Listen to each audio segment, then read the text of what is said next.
Bienvenidos a NTD en Español, soy Mayra Jaime y vayamos directo a la información.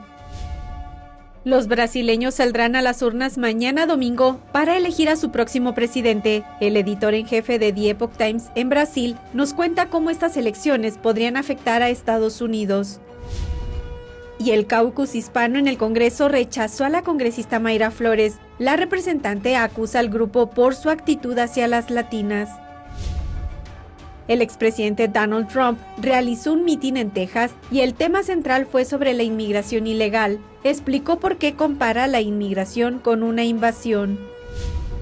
El gobierno holandés está investigando una comisaría del Partido Comunista Chino en el extranjero tras acusaciones de que el régimen chino está abriendo bases ilegales en otros países.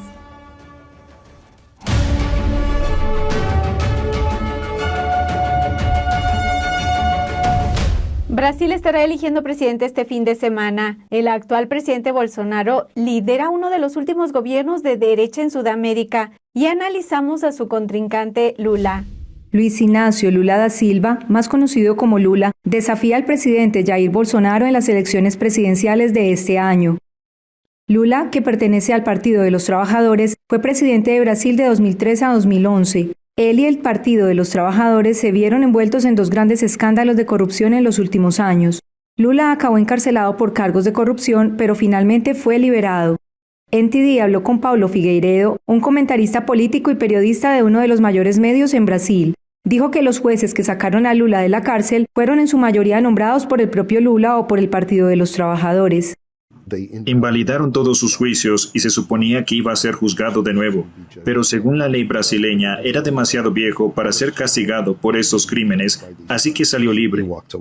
Figueiredo afirma que, tras la liberación de Lula, los medios y otros actores lo volvieron a elogiar. Desde entonces tuvo un gran regreso y ahora es tremendamente popular. La gente decidió, no sé, olvidar lo que sucedió en Brasil. En los años 90, el Partido de los Trabajadores de Brasil puso en marcha el llamado Foro de Sao Paulo, una conferencia de partidos políticos de izquierda latinoamericanos. En él participaron figuras conocidas como Fidel Castro, Maduro y otros. Figueiredo dijo que Lula tiene vínculos muy fuertes con esos líderes cuyas políticas fracasaron en sus países. Predice que lo mismo ocurrirá en Brasil si Lula es elegido. El problema es que, una vez que la izquierda toma el poder, el proceso de empoderamiento y de ruptura social es bastante rápido. Se necesita mucho tiempo para construir una casa, pero para destruirla solo se necesitan un par de días. Ya no hay manera de arreglar Venezuela. Probablemente ya no hay manera de arreglar Argentina, porque las relaciones sociales fueron completamente desbaratadas. La gente ya no confía en los demás. También hablamos con Joel Pinheiro, economista y columnista de uno de los mayores periódicos de Brasil. Dice que la historia de Lula como expresidente demuestra que Brasil no cambiará para peor si es elegido. Justo antes de que fuera elegido, había grandes temores de que empujara a Brasil hacia un país populista y de izquierda, especialmente en lo que respecta a la economía. Y eso simplemente no ocurrió. Resultó ser bastante pragmático. Pinheiro dice que las investigaciones por corrupción que llevaron a Lula a la cárcel no solo involucraron al Partido de los Trabajadores. El partido que tuvo el mayor número de políticos investigados y condenados es ahora parte de la base de Bolsonaro. Pinheiro también dice que muchos de los jueces que votaron para poner a Lula tras las rejas fueron nombrados por el propio Lula.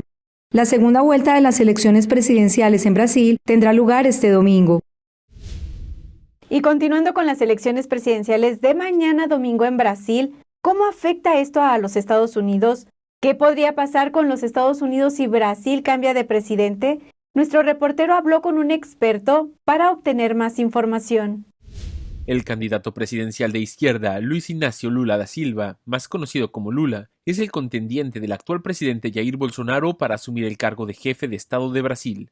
Si Lula gana, el país más grande de América del Sur y uno de los pocos países conservadores que quedan se inclinaría hacia la izquierda.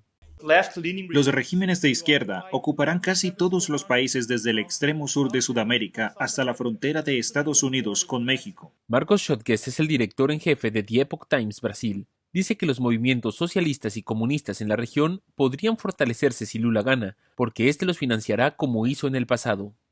Entonces, se pueden imaginar el poder que tendrían estos regímenes para librar una guerra no convencional contra Estados Unidos si Lula da Silva es elegido. Schultz cuenta que en los años 50, China y Rusia comenzaron a usar las drogas para infiltrarse y destruir países occidentales. Él dice que esta práctica continúa hasta el día de hoy. Casi todos los países, especialmente Cuba, en América Latina, desempeñan un papel clave en el avance de esa estrategia.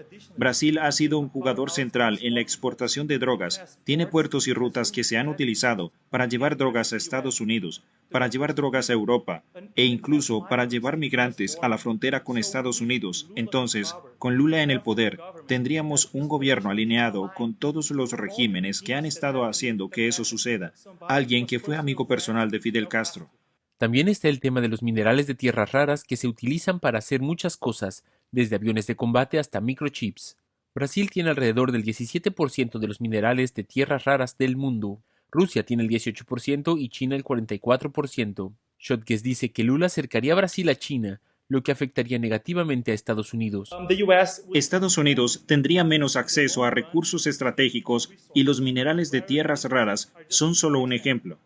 Los partidarios de Lula dicen que ya fue presidente de Brasil hace unos 15 años y que el país no siguió este camino. La representante Mayra Flores denunció este miércoles que se le impidió unirse al caucus hispano del Congreso, el principal caucus de miembros latinos en Capitol Hill. En declaraciones a Town Hall, Flores dijo que decidió solicitar unirse al caucus hispano del Congreso para trabajar de forma bipartidista, pero que esta negación demuestra un sesgo hacia las latinas conservadoras que no se ajustan a cierta narrativa. La representante Mayra Flores es la primera mujer nacida en México que es elegida para el Congreso. También representa un distrito fronterizo que es en su mayoría latino. El caucus hispano afirma en su sitio web que su función es servir como un foro para que los miembros hispanos del Congreso se unan en torno a una agenda legislativa colectiva. Este caucus solía tener miembros republicanos, pero en la década de los 2000 los republicanos decidieron formar la Conferencia Hispana del Congreso. Esta no es la primera vez que un caucus rechaza a un congresista.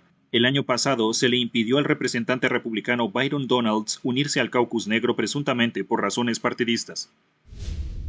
El expresidente Donald Trump hizo campaña en un mitin en el sur de Texas. La inmigración ilegal fue el tema central del evento. Tenemos los detalles.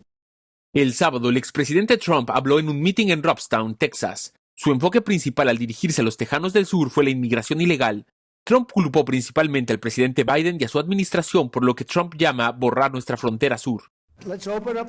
Abramos las fronteras, dejemos que entren millones de personas, dejemos que entren presidiarios de 129 países diferentes, asesinos, violadores, que van a entrar de 129 países diferentes. Se detuvieron 2.7 millones de inmigrantes ilegales durante el año fiscal que terminó hace un mes. Es la cifra más alta de la historia y aumentó casi un 40% respecto al año anterior. El expresidente explicó por qué dijo que la inmigración que estamos viviendo es similar a una invasión. Detengan la invasión. Saben que es una invasión, como si un ejército nos estuviera invadiendo. Tenemos criminales entrando. Es como un ejército. Tienen sus armas y cuando no tienen armas, las consiguen muy rápido. Y están invadiendo nuestra frontera sur. Están asaltando nuestro país, incluyendo Siria, Yemen, Rusia, China, Irán, toda África. Están asaltando nuestro país. No tenemos ni idea de dónde vienen. Además explicó por qué dice que una frontera abierta puede matar a los estadounidenses. Solo este año morirán más estadounidenses por fentanilo y sobredosis de drogas que el número de ucranianos en una guerra espantosa y sangrienta. Sin embargo, Biden y los demócratas no hacen nada para detener la muerte y la devastación que estamos viendo aquí mismo. También propuso una solución para detener a los criminales que pasan drogas ilegales por la frontera. Ahora mismo hay que hacer algo muy fuerte, que se llama pena de muerte. No tendrás problemas de drogas. El crimen bajará. El fiscal general de Texas, Ken Paxton, también culpó a la administración Biden de las cifras récord de cruces ilegales en la frontera. El primer día que Joe Biden anunció que ya no deportará a los extranjeros ilegales. El presidente del Consejo Nacional de la Patrulla Fronteriza dice que cuando Trump cerró las puertas, la situación en la frontera mejoró significativamente. Estamos hablando mínimo de 45 años en inmigración ilegal, y él fue capaz de hacerlo durante la noche. Trump también insinuó fuertemente su postulación presidencial para el 2024. Conseguí 1 millón de votos más en 2020 de los que obtuvimos en 2016 y, asimismo, conseguí más votos que cualquier presidente en ejercicio en la historia de nuestro país, con diferencia. Y ahora, para hacer que nuestro país vuelva a ser exitoso, seguro y glorioso, probablemente tendré que volver a hacerlo. NTD se puso en contacto con la administración Biden para pedir comentarios sobre las críticas de varios oradores, pero no obtuvo respuesta antes de esta emisión. Ahora vamos a un breve corte y regresando le tendremos información sobre el alarmante aumento de sobredosis por fentanilo. Regresamos.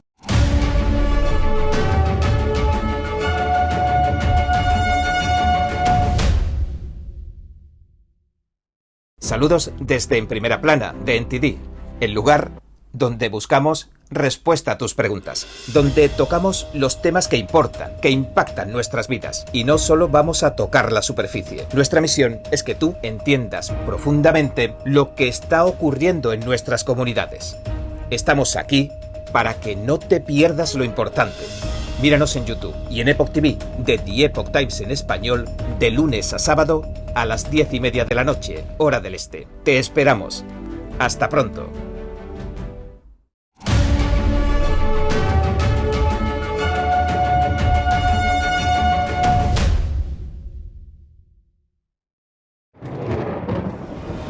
Los expertos dicen que lo que pasa en China termina pasando en el resto del mundo.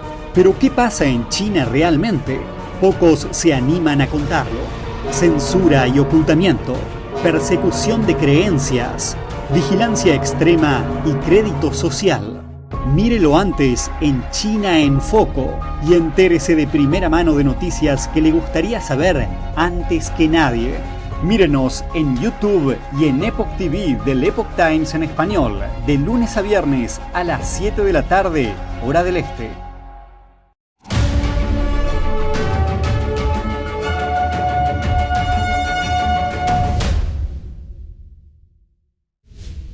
El lunes pasado, la Oficina del Médico Forense en Jefe de San Francisco publicó nuevos datos que muestran un aumento alarmante de sobredosis por fentanilo. Consultamos a un médico intervencionista para entender qué está provocando esta pandemia. Los datos que publicaron las autoridades de la ciudad de San Francisco muestran un incremento preocupante de sobredosis y muertes relacionadas con el fentanilo. En septiembre, 3 de cada 4 muertes relacionadas con drogas incluyen fentanilo. El fentanilo está clasificado como un opioide sintético y creo que el fentanilo se ha disparado en los últimos años porque la oxicodona, que ha sido muy recetada en todo el país, prácticamente no se consigue. Scott Silverman, médico intervencionista y director de Recuperación Confidencial, explicó en NTD por qué el fentanilo se ha convertido de repente en una sustancia tan generalizada. El fentanilo es algo que en realidad es fácil de hacer, fácil de importar, y los fabricantes que lo están elaborando ven a Estados Unidos como un objetivo muy grande y un gran consumidor. La administradora de la DEA, Ann Milgram, dijo: el fentanilo arcoíris, píldoras y polvo de fentanilo que vienen en una variedad de colores brillantes, formas y tamaños, es un intento deliberado de los traficantes de drogas para provocar adicción entre niños y adultos jóvenes. Hace poco hubo una redada de la DEA y el medicamento tenía forma de bloques de Lego. Sé que hay mucha preocupación con Halloween de que la gente entregue esos caramelos. Los datos que cubren las muertes desde enero de 2020 hasta el presente muestran que en San Francisco se produjeron más de 1.800 muertes relacionadas con las drogas. Eso es casi el doble de las muertes de COVID-19, que fueron poco más de 1.000. Cada día, 400 personas sufren una sobredosis de algún tipo de opioides en todo el país. Silverman subraya que San Francisco tiene que hacer una campaña para concientizar y educar al público. Lo más importante que podemos hacer es hablar de esto, como estamos haciendo ahora, y reducir el estigma, y darnos cuenta de que el fentanilo no es una droga de fiesta, es un veneno. Scott Silverman dice que el Centro de Tratamiento Recuperación Confidencial trabaja con todo tipo de personas en el sector privado. Este mes lanzó una nueva organización enfocada en veteranos de guerra y en su recuperación. Para crear un cambio sistémico, tenemos que hablar de ello. Tenemos que sentarnos a la mesa con nuestros hijos y tenemos que escuchar y entender que esto es un veneno y que hay opciones. Según los CDC, las intoxicaciones por drogas siguen siendo la principal causa de muerte entre los americanos de 18 a 45 años. En 2021, casi 110.000 americanos murieron por sobredosis de drogas.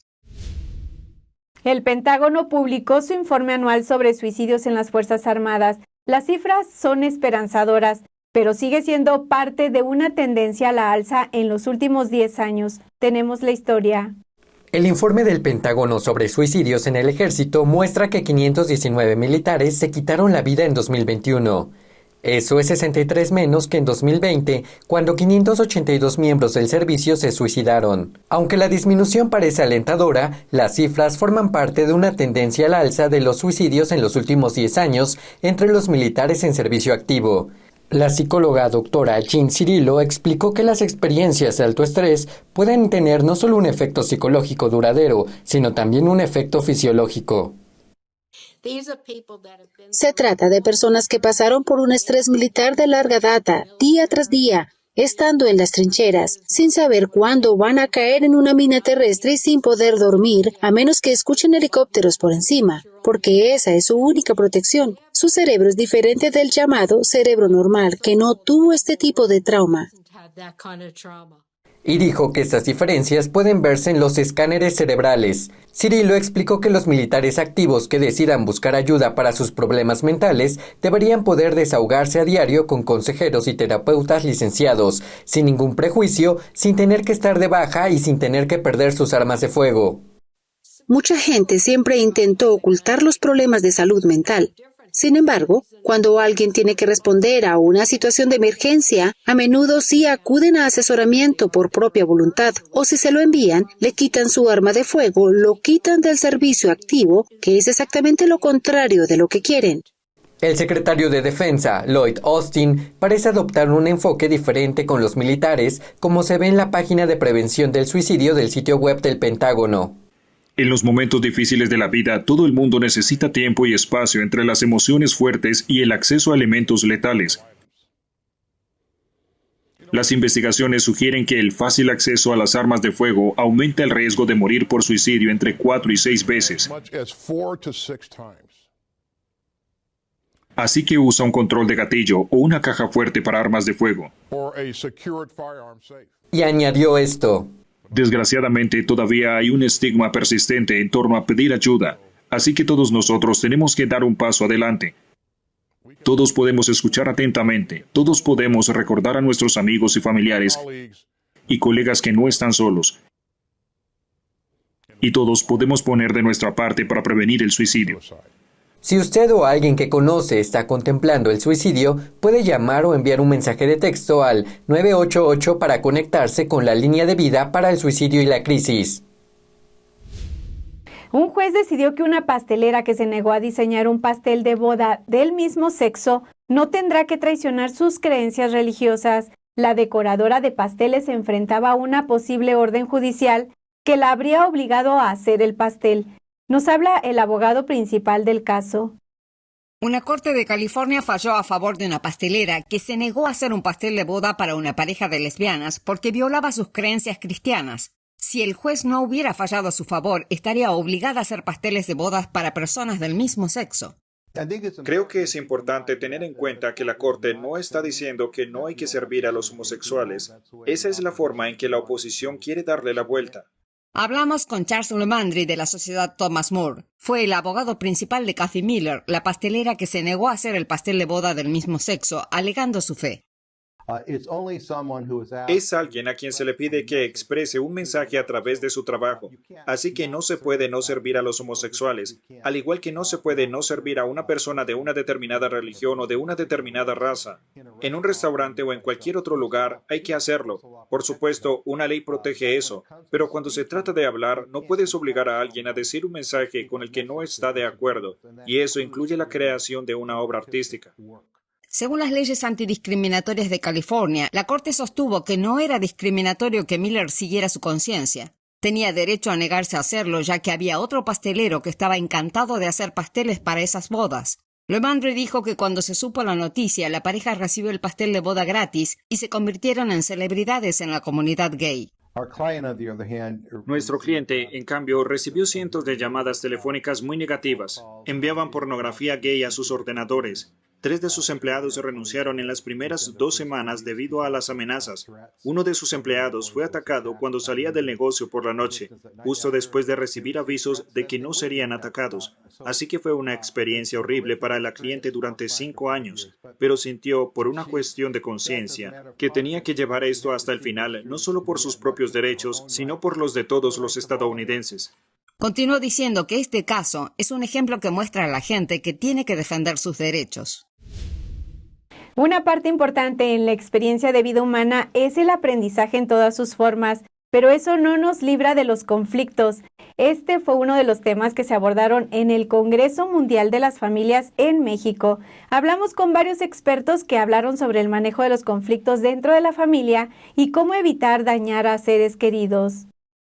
Los conflictos son inevitables en cualquier tipo de relación. Se presentan en las relaciones sociales, especialmente dentro de la familia, pero un conflicto bien manejado evita el daño a terceros. Este fue uno de los temas durante el Congreso Mundial de las Familias en México a fines de septiembre. La doctora y psicóloga Julia Borbolla habló sobre cómo manejar los conflictos para aminorar los daños en la familia. Los conflictos de pareja afectan a los hijos sí o sí, pero lo que tratamos es de que afecten menos. La repercusión para los chicos de cualquier edad es sentirse muy inseguros y tener muchos conflictos de lealtad, ¿no? ¿A quién le voy? ¿No? A mi mamá o a mi papá. Y se trata de que no ocurra esto, o sea, de aminorar en la medida de lo posible los daños que puede ocasionar un conflicto y sobre todo solucionar. Siempre es importante que los niños sepan la verdad, no tu verdad, ¿no? O sea, yo les digo a los papás, no les cuentes tu versión, cuéntales la verdad. Por su parte, el director de Red Familia propone solucionar los conflictos familiares con la práctica de las 3 P. La primera P es que uno de los grandes desafíos en la familia para poder vivir de manera más plena es que hace falta presencia. La segunda es paciencia. Es a través del ejercicio de la paciencia, de los padres con los hijos, de los hijos con los padres, de los esposos. Sin esto es casi imposible poder hacer una vida familiar sin la paciencia. Y 3, la tercera P, el perdón. Sí, si no hay perdón, es imposible poder tener una vida familiar plena.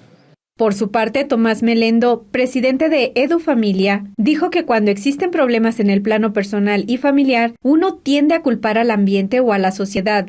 Si tu matrimonio lo llenas de cariño, de dedicación, ese cariño rebosa hacia afuera. Si tú te entregas a tus hijos, platicas con ellos, estás con ellos, los escuchas, los llenas, en último término de cariño, eso que estás creando también va hacia afuera. Los expertos también aconsejaron a los padres a confiar en sí mismos, regresar a los valores que ellos mismos recibieron de sus propios padres.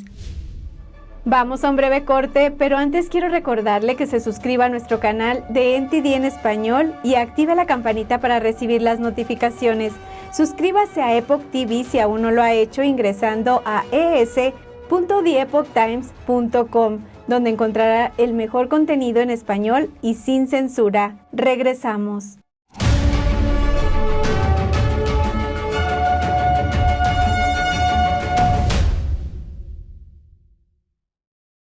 That was a shooting gallery up there. I could hear the tremble in his voice. She suffered a fairly severe beating. The video is pretty graphic. Justice for us seems almost impossible. It's not fun to watch somebody die, and they knew she was in mortal peril. They have not asked the hard questions. Why was the Capitol intentionally unsecure that day? The FBI had information about security concerns before January 6th. They're out for blood, and they're getting it. They appear to be winning. Were the actions of the Capitol Police out of line? Were there violations in use of force? Now I describe it as an inside job. I'm ready to do whatever God calls me.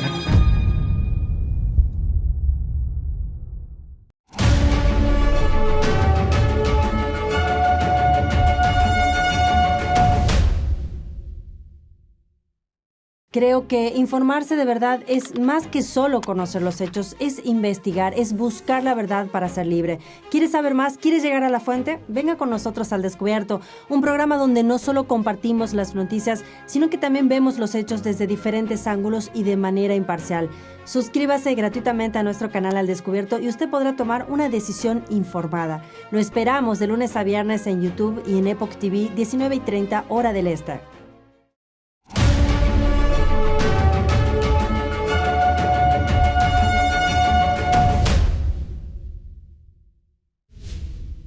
Eduardo Verástegui, actor, productor y activista de derechos humanos, participó en el Congreso Mundial de las Familias en México y compartió con NTD sobre cómo vive su fe, no solo a nivel personal, sino también en su vida profesional. Veamos.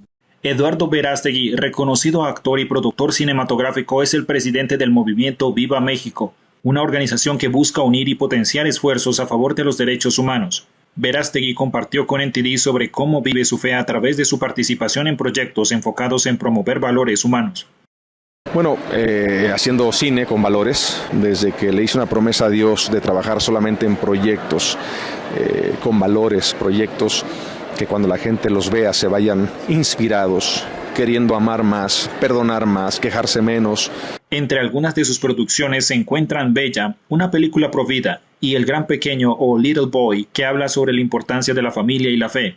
Su más reciente producción, Sonido de Libertad, se estrenará próximamente. Esta habla de la lucha contra la trata de menores secuestrados para explotación sexual y tráfico de órganos. Tiene como objetivo abrir los ojos a la gente sobre esta realidad global. Los niños de Dios no están a la venta y yo voy a dar mi vida para proteger a mis hermanitos que en este momento han perdido su libertad. El productor mexicano es consciente de que Estados Unidos es el consumidor número 1 de sexo con niños en el mundo y que México es considerado su proveedor número 1. Tan solo en 2021 se reportaron más de 17.200 casos de tráfico sexual infantil en Estados Unidos, según el Centro Nacional para Niños Perdidos y Explotados. Verástegui, que es también un diligente activista provida, afirmó que la fe es el eje de su vida personal, profesional y que además es la brújula en todas sus decisiones.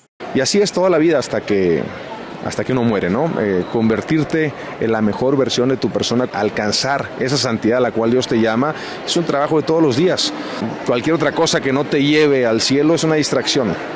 Compartió que como seres humanos a veces no cumplimos al 100% el estándar que nos marcamos. El momento que te das cuenta que de pronto te desvías tantito, te levantas, te sacudes, rectificas y hacia adelante, ¿no? Verástegui está organizando junto con el movimiento Viva México la próxima conferencia de Acción Política Conservadora o CPAC, que se realizará por primera vez en México y será el próximo 18 y 19 de noviembre en la capital del país. China es objeto de acusaciones de utilizar bases en el extranjero para atacar a los disidentes. Los Países Bajos están investigando ahora las oficinas que han estado operando en el país en nombre del régimen chino. Un disidente chino que vive en el país dijo que los representantes de una oficina intentaron presionarlo para que regresara a China. Lo que parece una casa normal en una calle residencial de Rotterdam, Países Bajos, podría ser en realidad una comisaría secreta de la policía china en el extranjero, en suelo holandés.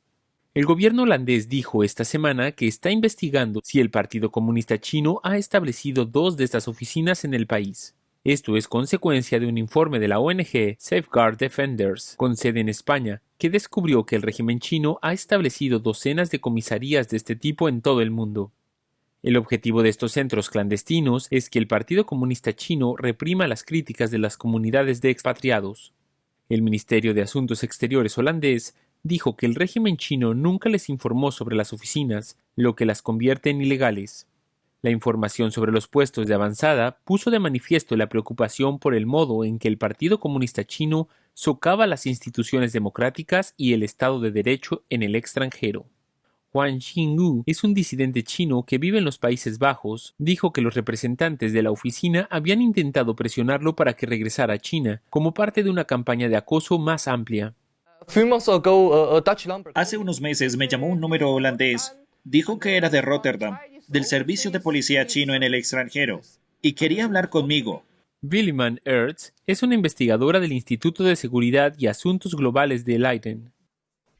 Hay un tratado de Viena sobre relaciones diplomáticas que dice que solo si se tiene permiso del país anfitrión se pueden realizar determinadas actividades. Dijo que operar este tipo de oficinas sin permiso en un país anfitrión equivalía a una interferencia extranjera no deseada. El Ministerio de Asuntos Exteriores de China rechazó el jueves cualquier sugerencia de actividad ilegal. Ahora vamos con información siempre actual sobre China con Julián Bertone. Adelante, Julián. A continuación, un ex oficial militar cibernético de Estados Unidos hace revelaciones sorprendentes sobre la aplicación de redes sociales TikTok. Dice que es una de las armas más poderosas del régimen comunista chino para manipular a las personas, especialmente a las generaciones más jóvenes. El presentador de American Thought Leaders, Yanji Kellek, habló con Nicholas Kailian, ex jefe de software de las Fuerzas Aéreas y Espaciales de Estados Unidos, para profundizar en este tema. Acabo de leer que los estadounidenses ven más tiempo TikTok que YouTube, lo que para mí es increíble.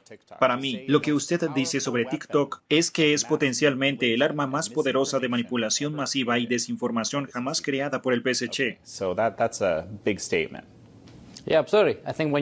Sí, absolutamente. Creo que cuando se observa lo que el PSC viene haciendo desde hace muchos años con la información y luego con el control de la información, es probablemente la piedra angular para impulsar su agenda sobre el pueblo estadounidense. Y lo que puede verse es que ahora el 40% de los niños y jóvenes menores de 24 años están utilizando TikTok para informarse. Y esto permite al PSC controlar lo que ven y lo que pueden encontrar. Potencialmente pueden censurar la información. Cuando también empiezas a combinar el aspecto de los datos y conocer a la gente y lo que piensan, lo que les gusta, lo que están viendo y la capacidad de promover contenidos y filtrarlos, ahí es donde puedes ver cosas como lo que pasó con los laboratorios en China y con COVID-19, donde China era lo suficientemente poderosa como para convencer a las empresas estadounidenses de prohibir la discusión en torno a si el virus vino o no de un laboratorio de China. Y puedes imaginar que si controlan la principal plataforma de información utilizada por los menores de 20 años, no tienen que pedir permiso a nadie, simplemente pueden prohibir lo que quieren ellos mismos.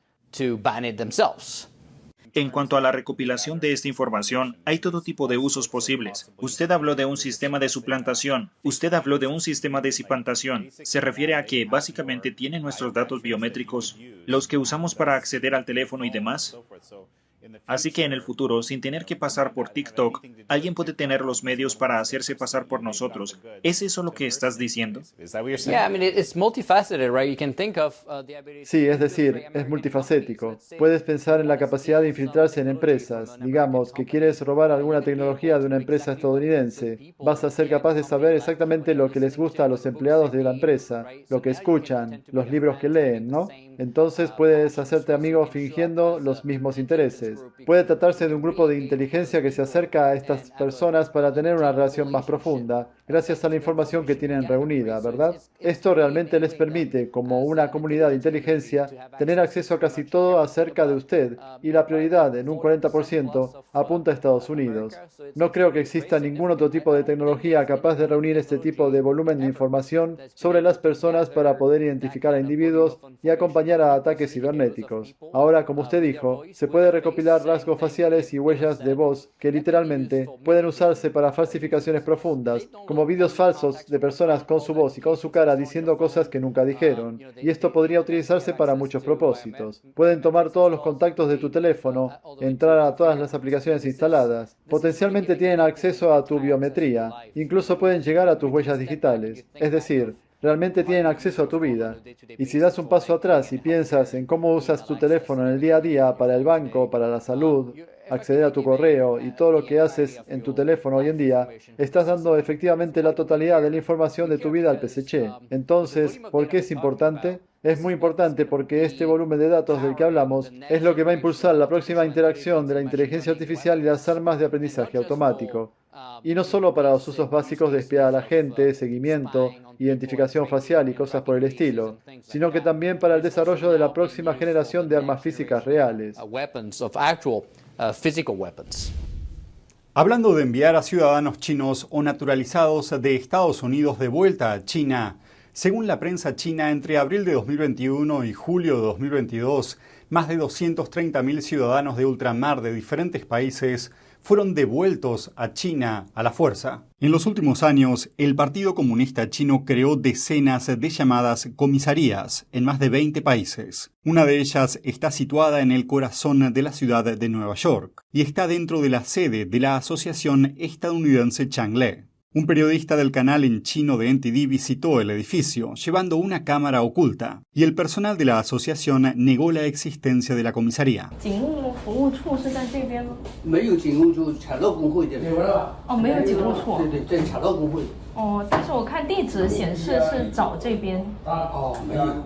A principios de octubre, un grupo de legisladores escribió al fiscal general Merrick Garland y al secretario de Estado Antony Blinken. En la carta afirmaban, no debería haber espacio para que el PSC ejerza su ley en suelo estadounidense. Gracias, Julián. Esto es todo por hoy. Gracias por acompañarnos, que tengan un excelente fin de semana y nos vemos el lunes.